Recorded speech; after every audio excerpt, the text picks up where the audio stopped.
lecture record Bismillahirrahmanirrahim.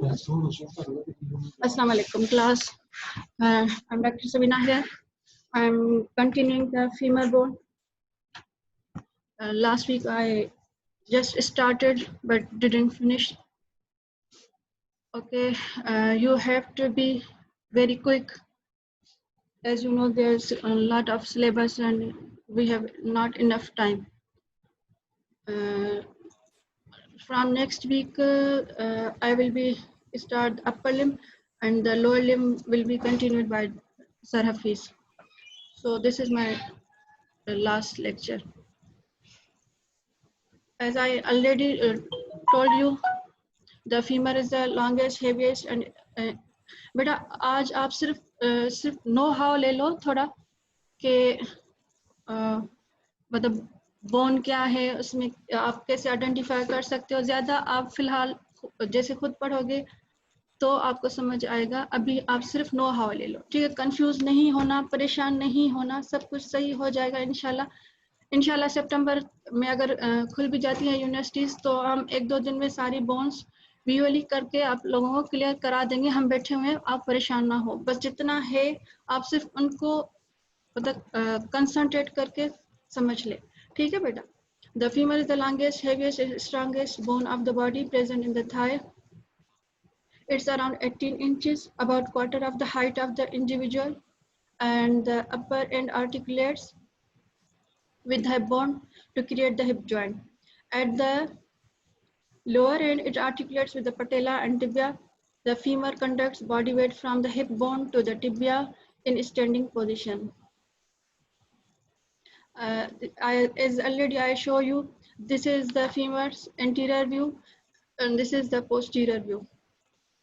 A lot of students have confusion how will identify, as this is the right side of the femur and medial, this is the head. It forward medially, and these are the condyles. Condyles flattened on the distal end and head bended forward. This will be is that position. And this is posterior view. In the posterior view, this is the fossa, condylar fossa. This is the recognizing point. There is the head. This is the fossa. You can show that this is plane. This is anteriorly.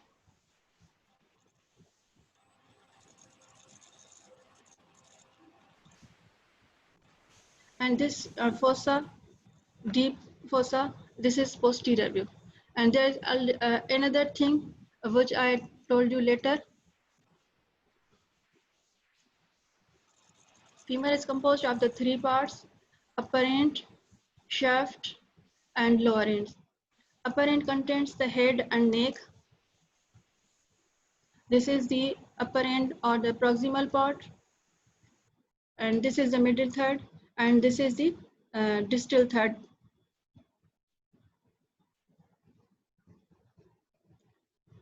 And now the upper end contains head, neck, lesser, and greater trochanter. This is the upper end. This is head, and this is neck, greater trochanter, lesser trochanter.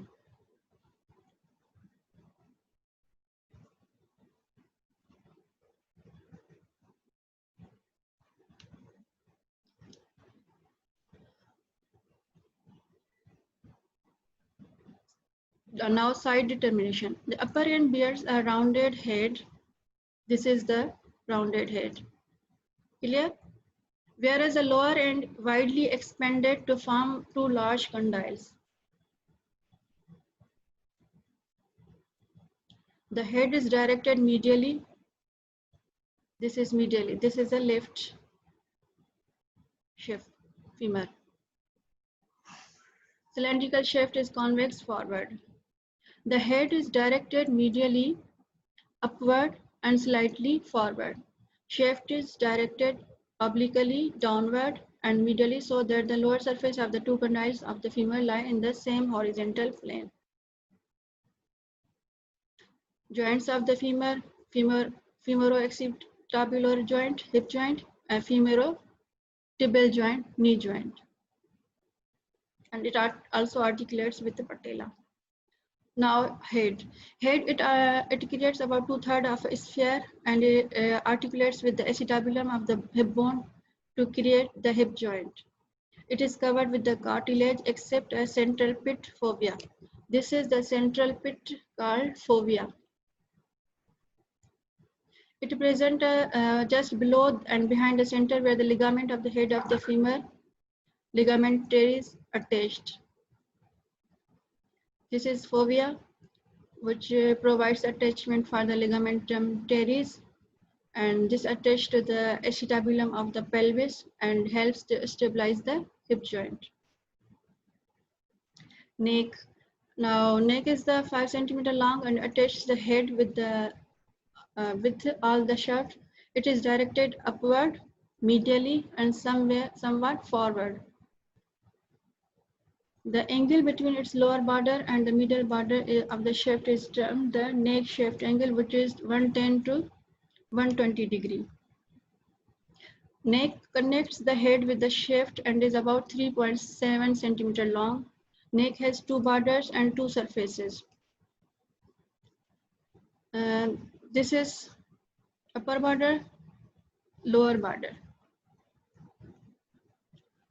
Neck has 2 borders, 2 surfaces. Upper border, concave and horizontal, meet at the shaft at the greater trochanter. Beta, this is the upper border. This is greater trochanter.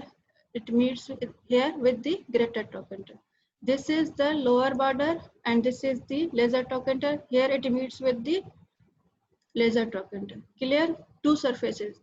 This is the anterior surface, and in the posterior view there will be the posterior surface.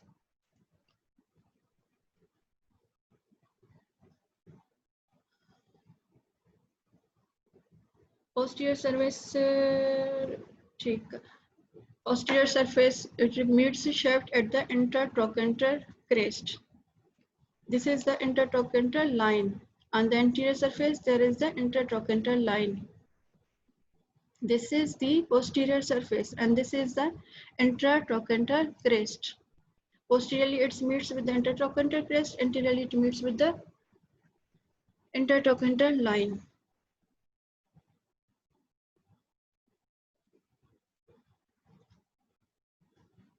Head, neck, greater trochanter, and the lesser trochanter.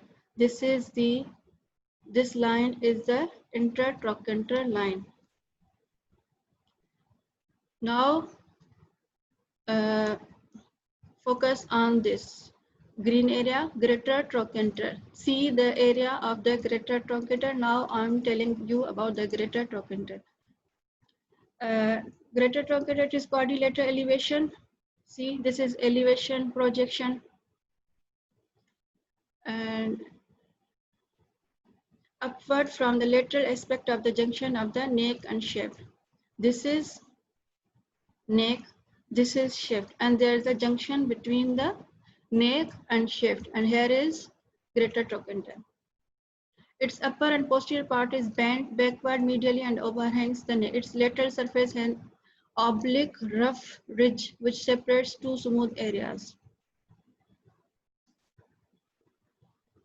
Now, greater trochanter has an upper border with an apex and 3 surfaces, anterior, medial, and lateral. This is apex. This is upper border or apex.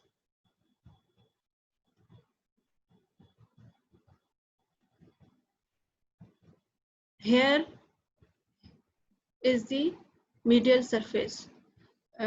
Behind the crest, there is a groove type. This is the line, intertrochanter line. It seems as a line, but there is like a groove. There is a side inside, which is its medial surface. This is the lateral surface, and this is the anterior surface. 3 surfaces, lateral surface, behind the line, anterior medial surface and in between anterior surface.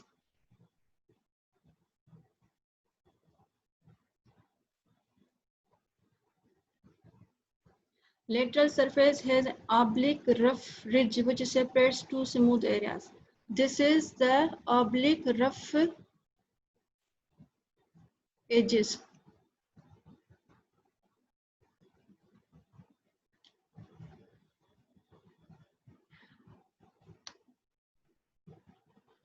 Its lateral surface is convex. Its upper and the posterior border are the free. Highest point in its posterior superior angle. Its medial surface has a deep depression called the trochanteric fossa for the insertion of the obturator externus.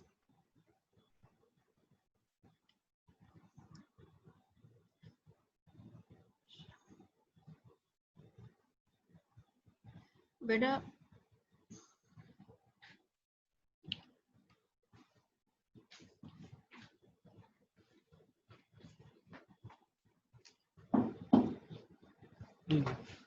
Unmute कर participants में जब इसको पहले pause कर दो नहीं इसको play कर मोर में जाए pause recording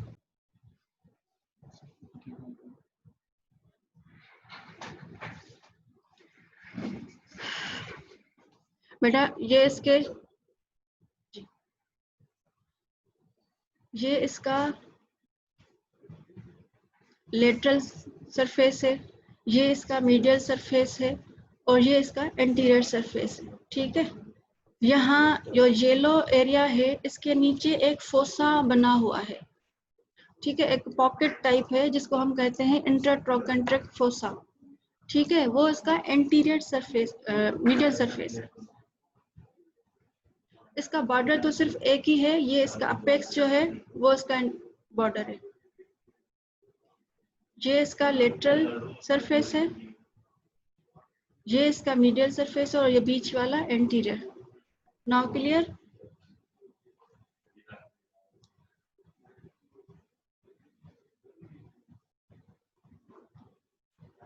Now, medial surface has a deep depression called the trochanteric fossa for the insertion of the obturator externus. Same thing here, this trochanteric fossa for the insertion of the obturator externus. And the apex or the tip of the greater trochanter which gives the connection to the preforms. This area, this apex, give the connection to the preforms muscle. Greater trochanter shallow depression above and front of the trochanteric fossa for the insertion of the obturator internus together with the gemellus superior and the gemellus inferior.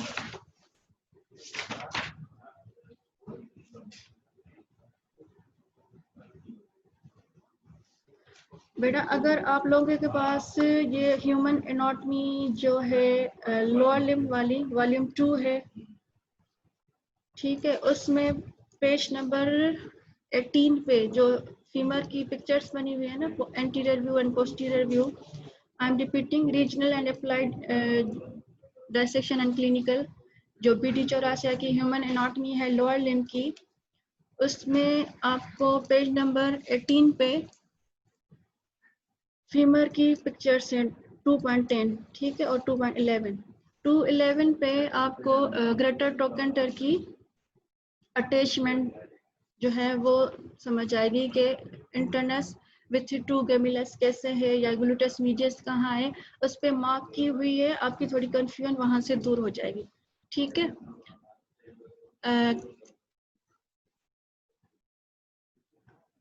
with the gemellus superior trochanteric fossa for the insertion of the obturator internus together with the gemellus superior and the gemellus inferior. It's quadrilateral and split diagonally by an oblique ridge into the upper and lower triangular regions. The ridge gives connection to the gluteus medius muscle.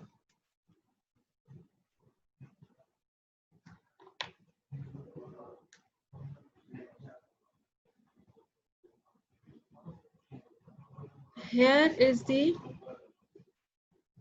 here is the attachment for the gluteus medius.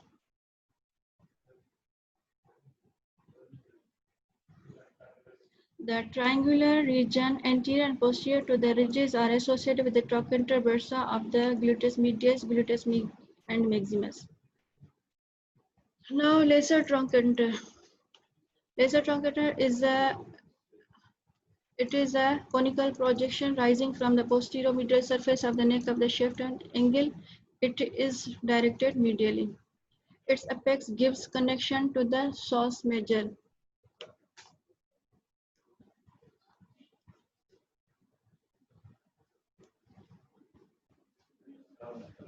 Here, this is the lesser trochanter. This gives you the psoas major. Iliacus is connected to its base on the front. 3 lines radiated from the lesser trochanter. One runs upward and medially. Okay, left it.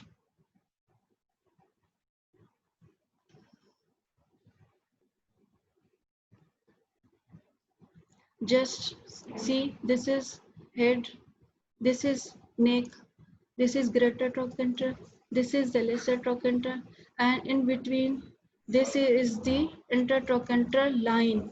Anteriorly, this is the intertrochanter line, and this is the posterior view. This is head, this is neck, this is greater trochanter, this is lesser trochanter, and this is the intertrochanteric crest. Simply, you just focus on these things. If you told them in the exam, it's sufficient for recognition. Bony ridges in between two trochanteric, intertrochanter line and intertrochanter crest. Trochanter line, a ridge of the bone that runs in an inferomedial direction on the anterior surface of the femur, connecting the two trochanters together. This between the two trochanter connecting each other. After it passes the lesser trochanter on the posterior surface, it is known as the pectineal line of the femur. It passes lesser trochanter on the posterior surface.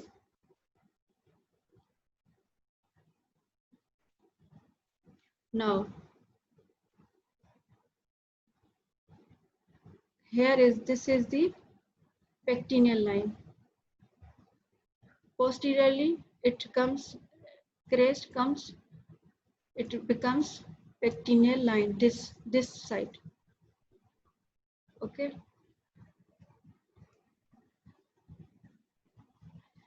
It gives connection to the two ligaments, capsule of the hip joint, iliofemoral ligament, and two muscles, vastus lateralis and vastalis medialis. Trochanter crest. This is the ridge of the bone that connects the two trochanter together. It is located on the posterior surface of the femur. There is a round tubercle on its superior half. This is called the quadrate tubercle. It gives the insertion of the quadratus femoris. Here you can see there is the quadrate tubercle. Here. This is the anterior side. This is the post intertrochanter crest, and here is the quadrate tubercle.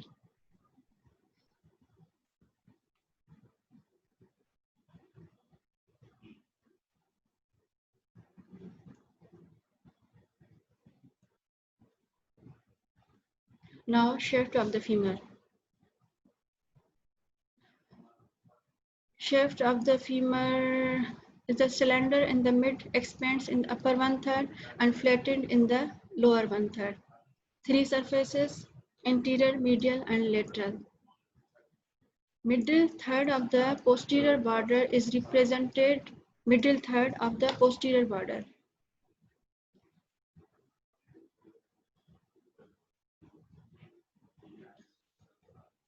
On the posterior surface of the femoral shaft, there are roughened ridges of the bone. These are called the linea aspera.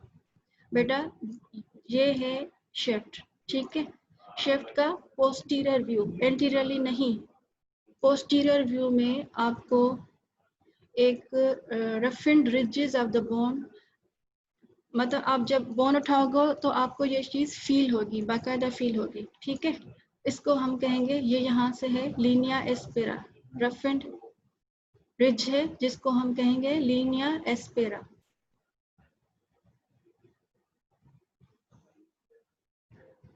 Medially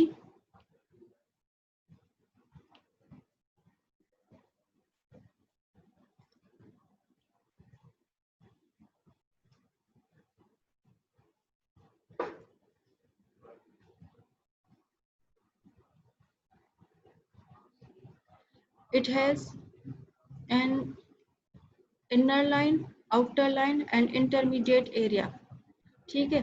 जो head की side पे होगा ना line, वो होगी inner line, और जो head के अपोजिट होगी वो हो गई आउटर, और इन दोनों के बीच में जो एरिया होगा हम उसको कहेंगे इंटरमीडिएट एरिया, ठीक है। Inner line, outer line, intermediate area.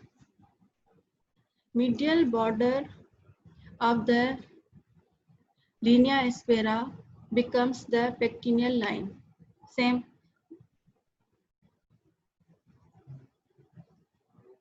This is inner line or the medial border. Medial border continues upward as pectineal line. This is pectineal line. Here is the linea aspera which comes upward, become pectineal line. Clear?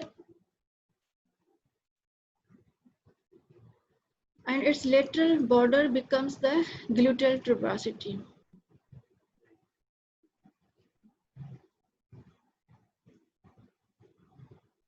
This was the linea aspera, has two borders, medial and lateral. Medial border becomes pectineal line, lateral border becomes gluteal tuberosity here. This is pectineal line, this is gluteal tuberosity.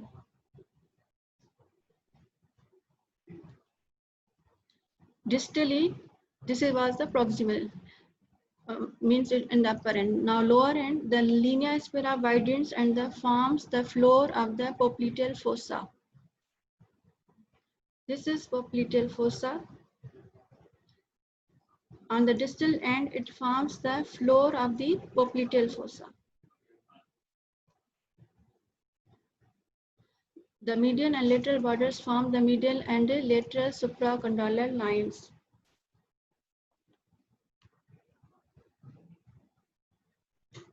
This is medial supracondylar line. This is lateral supracondylar line. This is popliteal fossa. There is the medial supracondylar line. And here is the lateral supracondylar line. Now, parts of the femur, borders and the surface. Middle 1/3 has the medial border, lateral border and the posterior border. And the surfaces, anterior surface, medial surface and lateral surface. Upper 1/3 has the medial border, lateral border, spiral line, gluteal tuberosity. And anterior surface, medial surface, lateral surface and the posterior surface. Lower 1/3 has the medial border, lateral border, medial supracondylar line, lateral supracondylar line, anterior surface, medial surface, lateral surface and popliteal surface. Popliteal surface,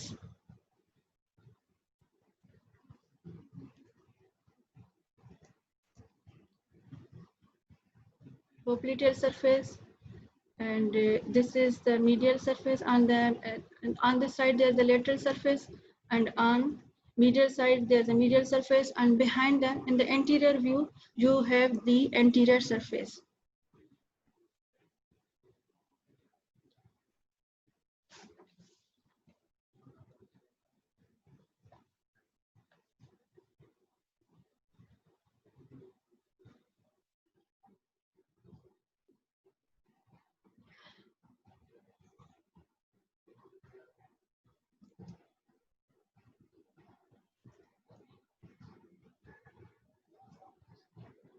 Now, distal end is characterized by the presence of the medial and lateral condyles, which articulates with the tibia and patella, forming the knee joint. And medial and lateral condyles, medial and lateral epicondyles. This is the distal end, beta. This is the medial condyle, and this is the lateral condyle, not epicondyle. This is condyle. Medial condyle, lateral condyle. Medial condyle more wide, lateral condyle little bit.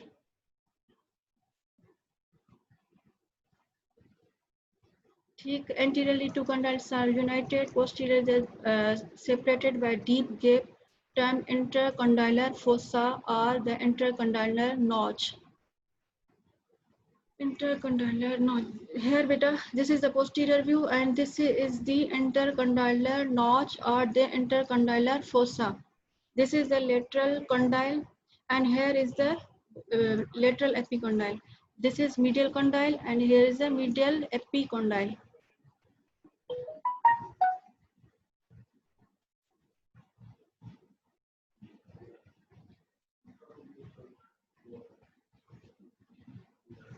Medial condyle, it is most notable point is named medial epicondyle, which gives connection to the upper end of the medial collateral ligament. Medial epicondyle.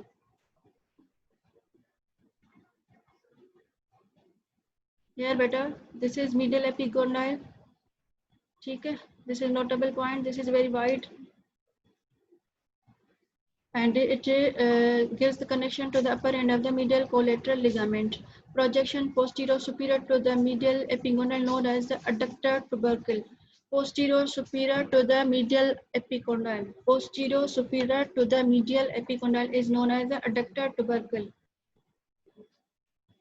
Here is posterior superior.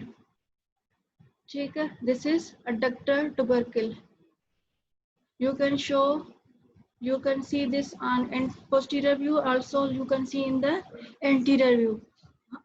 This is the adductor tubercle on the posterior medial aspect of the medial epicondyle. This is the medial epicondyle. This is the medial condyle. This is medial epicondyle, and this is the adductor tubercle. Its lateral surface creates the medial boundary of the intercondylar fossa. Lateral condyle, it is stouter and more powerful in the relation to the medial condyle, but less notable. It is lateral surface present the bulge referred as a lateral epicondyle, which gives connection to the fibular collateral ligament of the knee joint. A groove below and behind the lateral epicondyle gives connection to the popliteus. Groove behind and below the lateral epicondyle.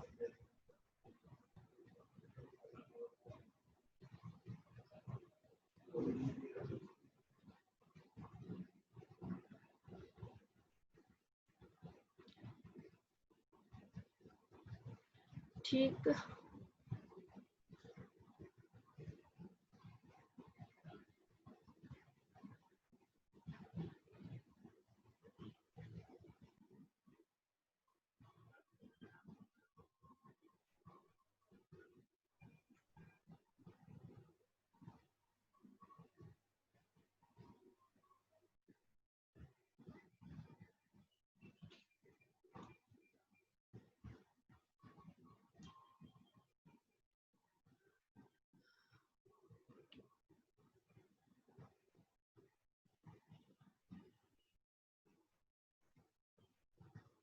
बेटा medial जो epicondyle है ना medial epicondyle वहाँ पे upper end of the medial collateral ligament होती है अपर and medial epicondyle पे.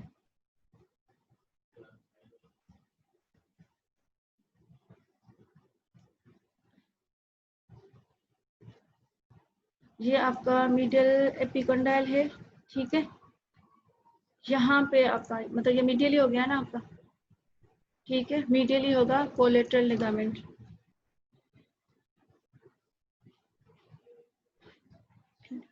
Intercondylar fossa. Intercondylar fossa, a depression found on the posterior surface of the femur. It lies in between the two condyles.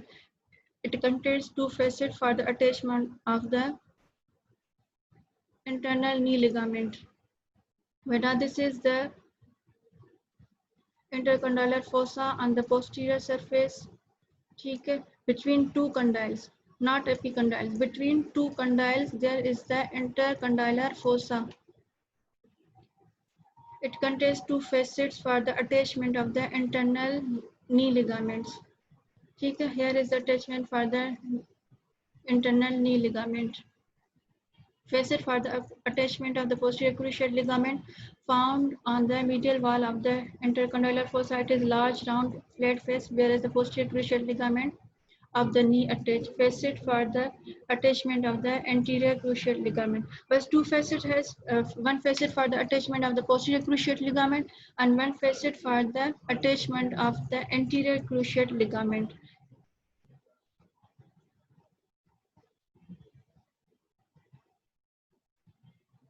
This is the intercondylar fossa. This is lateral condyle, medial condyle, medial epi. See this view. See, you can see how medial epicondyle looks like. This is the separate surface type, and there is same lateral epicondyle. Okay, beta. This is all about for the growth of the femur. Now attachment will be continue in the next class. Now any query?